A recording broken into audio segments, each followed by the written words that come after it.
Jun talni jishini salmari tangsalo North Hangkor Onogoti Hangkor Tolai Hangkor TEF Committee Kethawi Haste Hapango Achukjak Tipramothani Khorokni Montrino Lamsuma Panda Songjaka Koromchura Town Hall Nogo Asale Pandabo Khorokni Montri Onimes Deborma Debishoketu Debormano Karibo Amseni MLA Poldang Shubo Thangai Manjaka Pandabo Manjaknai Nogorairokno Borom Riwi Lamsukmani Ulo Gothar Jati Mushigi Panda Changsawari Jaka Pandabo Kokshara Thangai Amseni Borom Ganang MLA Poldangshu TEF Songsabani Naharmung Te TEF ni Klaite Shamonati Kokshawai Khanarika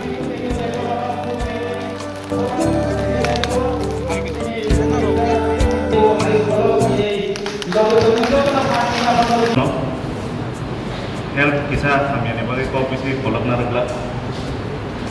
Jengkini orang itu tinta district milui,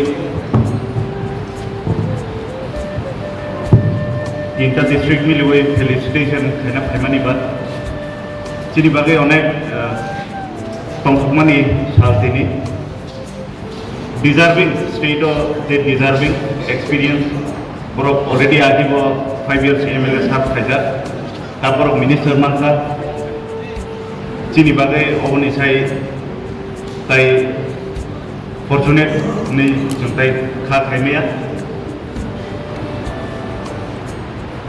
nung ang jengjotono saimano TEF ni contribution Tripura bosok Tripura mothabo ebake o organization tangni songsajaka jepuru state o eba community wo crisis acai, apro no katal organization bahasa itu. Organization di samungka push kaya saka orang ni, kelajar no bahiki sana ni. Abu ni bising angkabang mara hajingo ani previous dara speaker ro kabang man ni jadi problem personal problem whole organization ni problem discuss kaya. I respect everyone's feeling.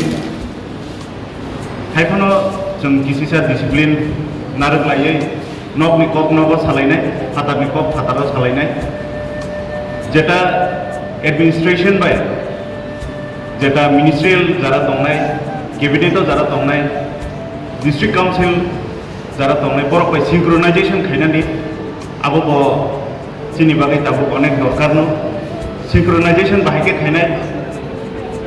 Jepuru proper administrative meeting asumai, apro synchronization kene, jeng jehetu tini felicitate kene ni, jeng khaba sada cini o tinta district ngai, bangno o ministerial post of ministry korok jeta manmani o barja manmani opno jeng lamsukna ni pakai jeng rima ni ba, jeng khatung khaja kaino borok ni kugo jeng kop khananai.